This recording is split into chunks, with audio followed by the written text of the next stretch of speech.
I'm not Jewish. I don't have any Jewish roots. Until 18 years, I didn't know about Jewish culture, about Jewish history and Jewish traditions, anything.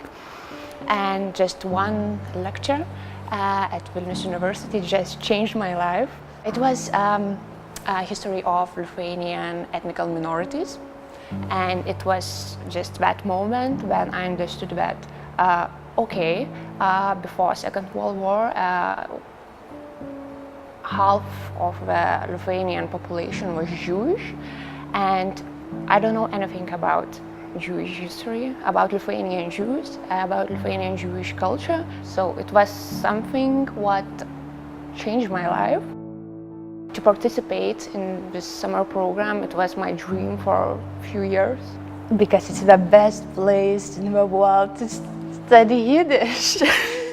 I remember very well the first day in YIVO, because it was, oh my God, it happened.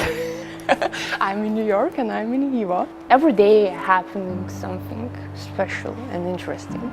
It just was amazing 6 weeks. I'm so tired but so happy. It's changed my life. Before YIVO Summer Program, Yiddish was very academical for me. Here I discovered Yiddish culture, Yiddish songs, Yiddish literature. So for me it's just something, it's a discovery for me.